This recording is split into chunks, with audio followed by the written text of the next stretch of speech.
The ping from my phone sliced through the kitchen quiet like a small alarm bell. I walked over and saw the bank alert on the screen. 6-figure withdrawals listed as charges at upscale clubs, private flights, and a string of invoices with strange coded names. My heart thudded so hard I thought I might drop the phone. Liam came in furious, hair messy, eyes wild. He demanded access, telling me he had earned it and needed it now. Evelyn sat at the island, smiling like she was admiring a wedding cake.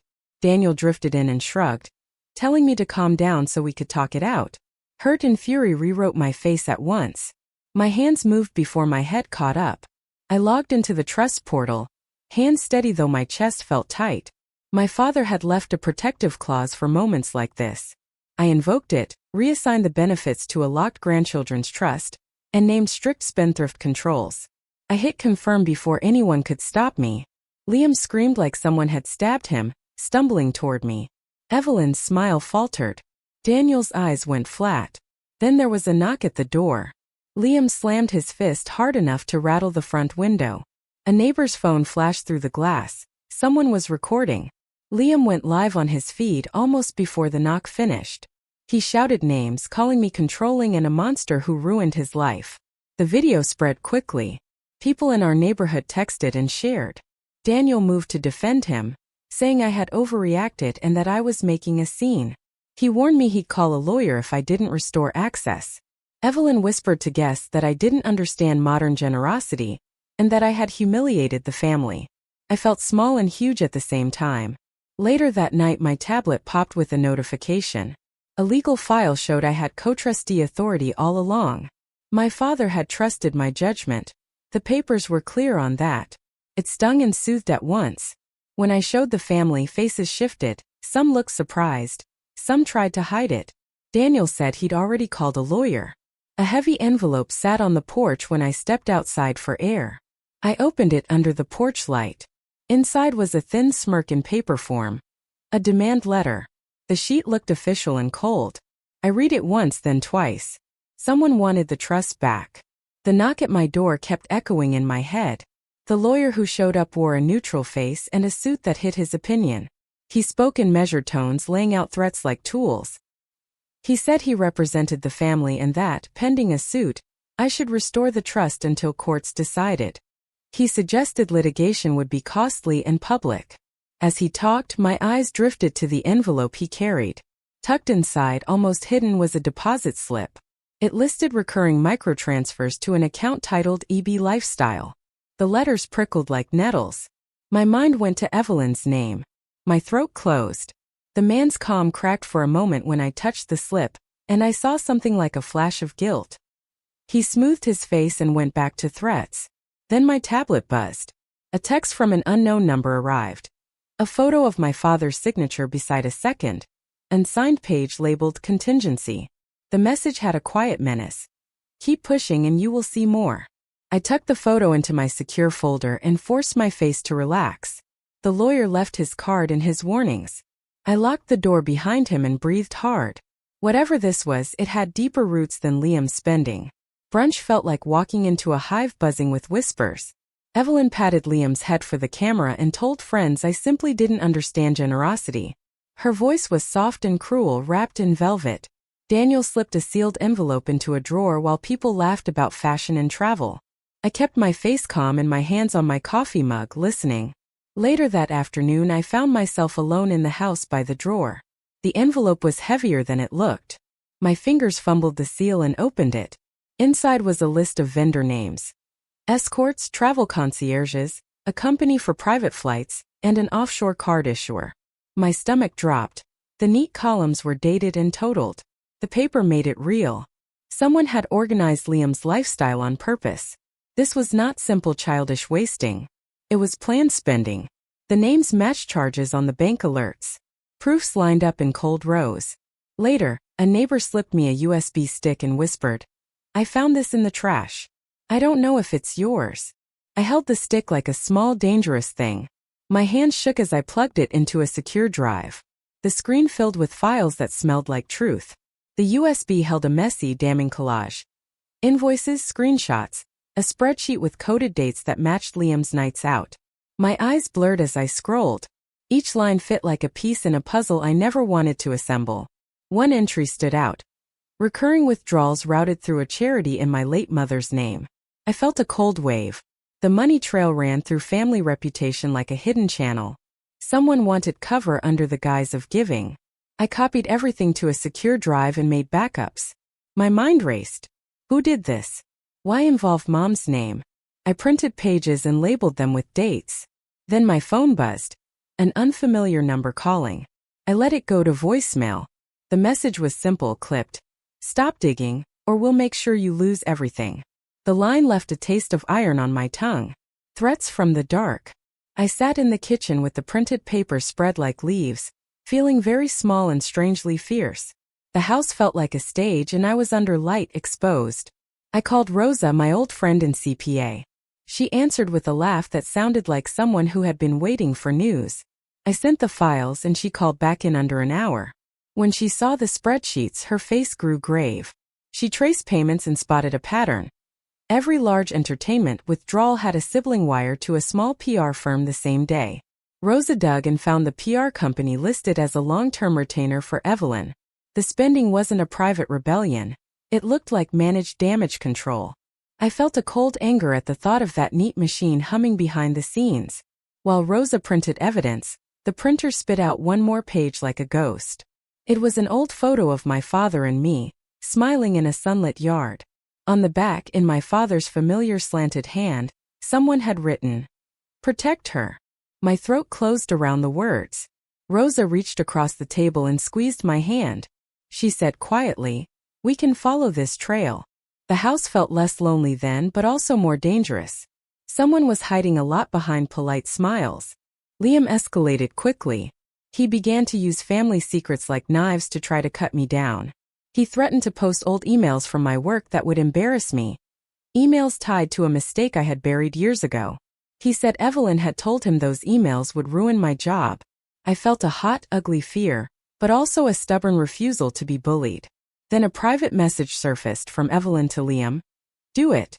She needs to break." I read it and felt a new kind of anger. Someone in the family was coaching him to hurt me. A neighbor's doorbell camera had recorded part of the argument that night. Someone edited it and posted a clip with the caption "Family War." The clip spread like spilled oil, slick and consuming. Strangers messaged me with cruel things. My inbox filled with threats and pity in equal measures. Rosa helped me craft a short statement for work to preempt any official exposure. I sat at my kitchen table with a mug gone cold and watched the neighborhood turn into a courtroom of whispers. The edited clip changed the story online. Evelyn's friends rewrote the scene. I became the villain, the stubborn mother tearing the family apart. Evelyn became the wounded matriarch. The world loves a neat narrative, and online strangers happily supplied it. Hate messages arrived in waves. Then Jonah, an estranged sibling I had not heard from in years, messaged me. He sent a single line. "I have proof Evelyn forged a signature years ago to take another estate." My pulse raced. If Jonah's claim held, then this tangled net might contain a rotten knot, a pattern of forging and seizing. The slander backfired in some pockets. People began to whisper that maybe I was being set up. But the timing was bad. An injunction arrived at my door the next morning. Someone had filed to stop me from speaking publicly about the trust. My hands shook as I read the court papers. The legal system folded like a slow machine around us. The injunction forbade me from discussing the case publicly while they sorted claims. I felt boxed in. Rage and caution wrestled in my chest. We went into deposition mode. The opposing lawyer was smooth and frighteningly familiar. A neighbor once trusted, now a polished advocate. He spoke in a voice meant to sound caring and reasonable, but every question felt like an attempt to plant a dagger. He hinted he knew personal things that could ruin more than my reputation. I felt the walls tighten. Rosa kept working. She found bank metadata showing wires routing through a small jurisdiction where Evelyn had once owned a summer home. The pattern of travel and transfers matched. Clay feet were appearing in Evelyn's perfect shoes. My inbox pinged late that night. Anonymous email. "We have recordings of Daniel and Evelyn. Meet us at midnight." I felt the old mix of fear and stubborn hope. If recordings existed, they could prove arrangement and collusion. I agreed to meet. The night was cold. and the city felt like a place full of hidden doors. I walked to the meeting place at midnight, heart pounding. A jittery courier waited tucked in shadow, clutching a thick envelope in CDs and plastic. He looked scared enough to be honest. Inside the folder were bribes, travel logs, notarized receipts, and a shaky phone video of Evelyn exchanging cash for silence. The audio had her voice, clear and cruel. "He'll never find out, not if we keep him comfortable." The video felt like a punch. Someone had filmed that exchange and delivered proof into my hands. My hands shook as I watched. I realized then the scheme protected more than Liam's wild nights. It protected an entire system of hush money and managed narratives. The courier whispered urgently, "They know you took the trust." He slammed a hand to his chest and ran when headlights swept the alley. I stood in the light, feeling very exposed with the new weight of evidence in my bag.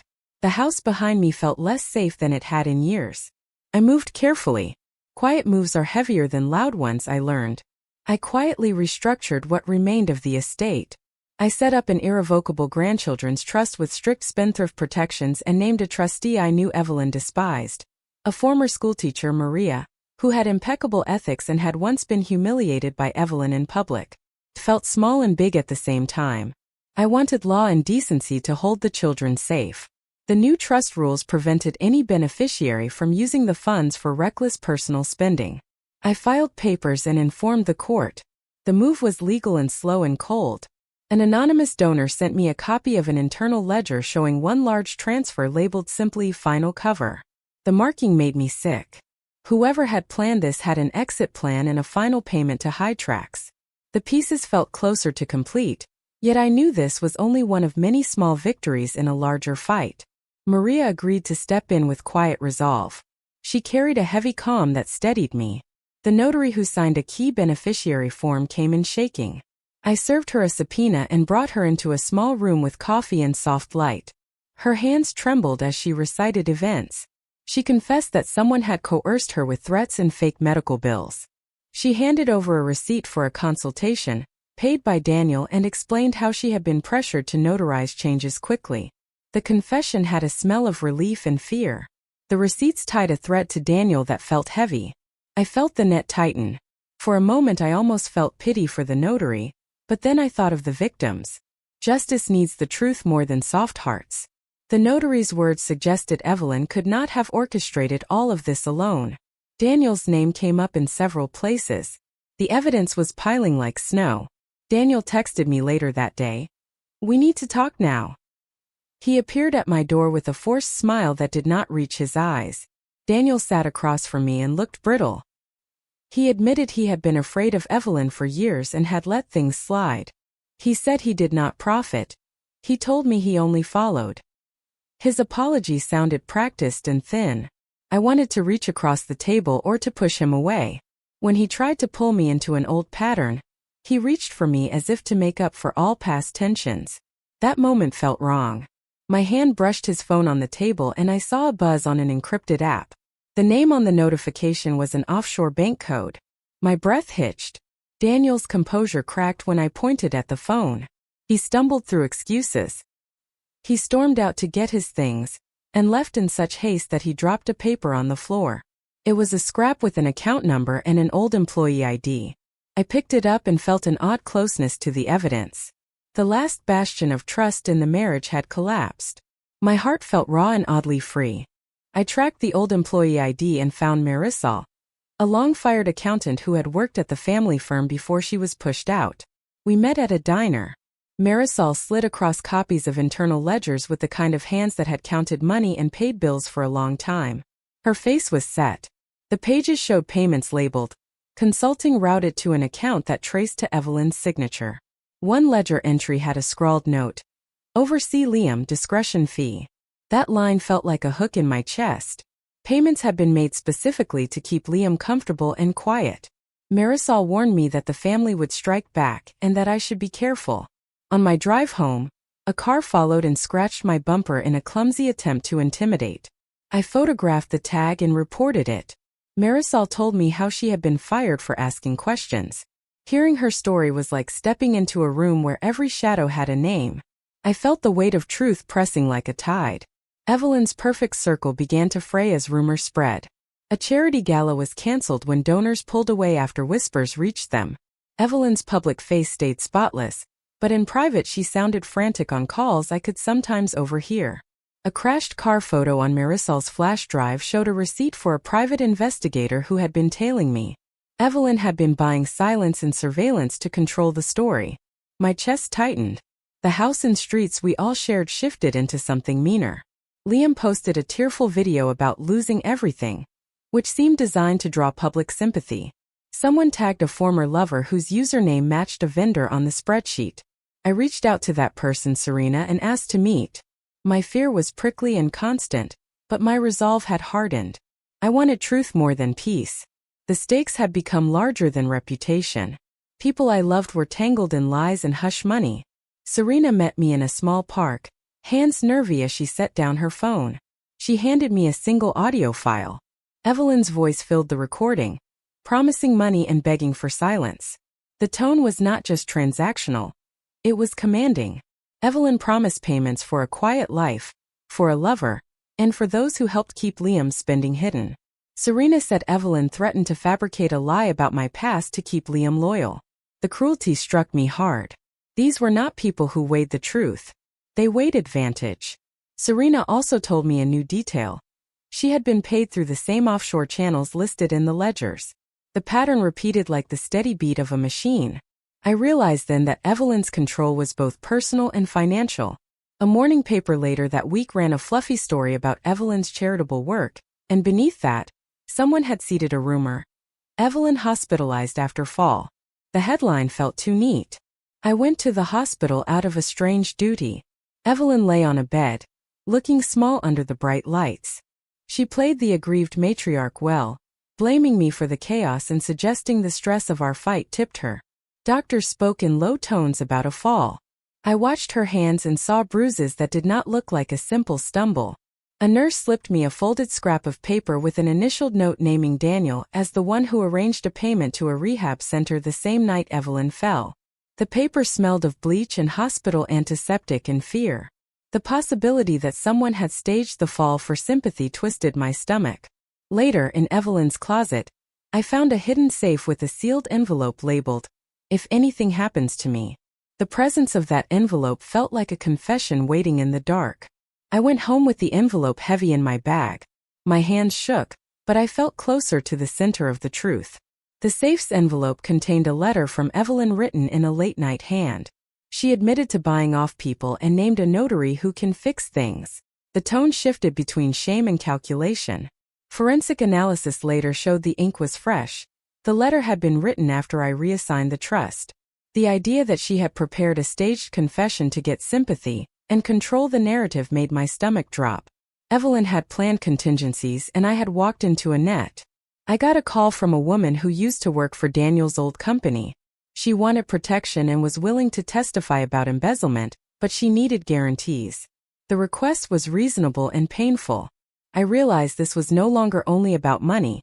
It was about people who had been hurt and needed a voice. I started contacting a lawyer I trusted and set up protections for potential witnesses. Each step forward felt more dangerous and more necessary. The former employee came forward with documents that made my mouth dry. She showed me corporate records tracing embezzlement years back. Daniel had siphoned funds and Evelyn had laundered hush money through the family charity to cover it. The trail linked Daniel to an offshore account with the same initials used for the payments to Liam's lifestyle. I felt my hands go numb reading the numbers and dates. It was no longer flimsy suspicion. This was clear. Collusion and criminal action. I sent copies to Rosa and our lawyer, who began preparing to hand them to prosecutors. Daniel's tone in text shifted to panic over the next days. Then suddenly he disappeared. His phone went straight to voicemail. For 48 hours no one heard from him. The silence was loud as thunder. I feared where he might be and what he might carry. A grocery store surveillance clip arrived from a neighbor who would not stay silent. The footage showed Daniel at 2 a.m., moving a locked briefcase from the trunk to the back seat, furtive and quick. The neighbor filmed the scene and sent it to me. The image of Daniel's hunched shoulders under the streetlight burned into my mind. Later the neighbor said Daniel returned and tried to bribe him to delete the video. The neighbor refused and turned over the clip to me and to police. I felt a fierce gratitude for the neighbor's courage. We found the briefcase in a rented storage unit filled with bank drafts and signed checks. The handwriting and stamps matched the ledgers we had. This was more than panic. It was an attempt to grab documents and hide them. That night the police knocked at my door with a warrant. They had enough to list Daniel as a suspect in a financial investigation. The house felt very small when the officers left with their papers. I worked with an investigative journalist friend because sometimes publicity forces institutions to act. We staged a careful leak, releasing non-sensitive evidence that showed patterns without making slanderous claims. The article landed with surgical accuracy and named no one directly. Evelyn erupted in public, denouncing what she called a smear campaign. But donors began to talk. An old donor stepped forward to corroborate Marisol's ledger entries. The social scaffolding that had protected Evelyn started to wobble. The journalist sent me a list of witnesses willing to go on record, but with one demand: I had to waive anonymity in court to convince them to testify openly. The choice was stark: protect myself or let truth have the light it needed. I chose truth. The journalist had a knack for timing, and the public pressure made regulators ask hard questions. The world shifted slowly toward accountability. It felt like a cold wind clearing the air. Witnesses began to come forward. Former beneficiaries, staffers, and an honest notary all filled gaps. Each story was a tile in a mosaic. One of the most important came from a support worker at a club Liam frequented. She provided a security feed showing a sequence of payments and a face linking Evelyn to the club's owner. The visual tie made the ledger entries breathe. The conspiracy was broader than a mother enabling a son. It reached into businesses and hush networks. The net tightened around pattern after pattern. Then a sudden turn. Police arrested Liam at a club for possession. During processing, the officer told me Liam asked to speak and seemed willing to cooperate about payments. The idea that Liam might shift from accused to witness felt both sad and necessary. He had been a puppet under a gilded hand. My heart hurt for him even as my resolve hardened toward justice. Liam sat in a holding cell, face hollow, voice breaking when he spoke. He confessed that he had spent with abandon because someone had promised to always cover him. He named Evelyn and Daniel as the guarantors. He handed over his phone. Messages showed Evelyn coaching him on what to say in public and urging him to blame me for drama to distract attention from transfers. I felt a terrible pity. His wild nights were not only a product of excess, they were fueled by people who manipulated him. The prosecutor called and asked if I would provide a formal statement. Liam's confession was raw and painful to hear. He was no longer the simple spoiled child in a viral clip. He was a person who had been used and left empty. I visited him briefly and told him I wanted him to get help. He said small things, half sobs and apologies. The scene was heartbreaking. The case felt closer to real justice now that his voice joined the evidence. Prosecutors moved swiftly. With ledgers, videos, witness statements, and sworn confessions, they indicted Daniel and Evelyn for fraud and conspiracy. Maria filed a motion to make the grandchildren's trust permanent and to solidify protections. Before the hearing, Evelyn approached me in a corridor with a desperate bargain: a public confession in exchange for immunity for Daniel. Her voice shook with reason. If one person walked free, she could protect someone she loved. My hands went to the folder Daniel had left months ago. I opened it and found a single page in my father's handwriting. For Maya, do right. The note steadied me. The choice was hard. If I took the bargain, Daniel might escape full consequences. If I refused, we might get full accountability. I thought of the children and the charities deceived. I thought of the witnesses and of Liam. I folded the paper back and walked into the courtroom determined to seek full justice. In court, the evidence was plain. Judges and jurors saw the ledgers, the recordings, and heard witnesses tell truth. The jury found Evelyn and Daniel culpable. Civil judgments ordered restitution to the charities defrauded. Criminal charges moved forward. The judge upheld my reallocation of the trust, and Maria's guardianship of the grandchildren's funds was made permanent under strict oversight. I negotiated structured restitution instead of ruin. I wanted accountability, not cruel revenge. Evelyn and Daniel were ordered to publicly reveal the scam, make apologies, and fund counseling and restitution. Liam was required to enter a court-approved rehab program with mandatory counseling. The final morning at the playground, I watched him walk toward a building with his head down. I sat on a bench with my grandchildren and pulled from my pocket the letter from my father. I read his few words and felt the long, slow truth settle. I folded the paper and slid it back into my pocket. For the first time in months, I breathed deep and let a small smile come. Justice had come, and mercy had room to grow.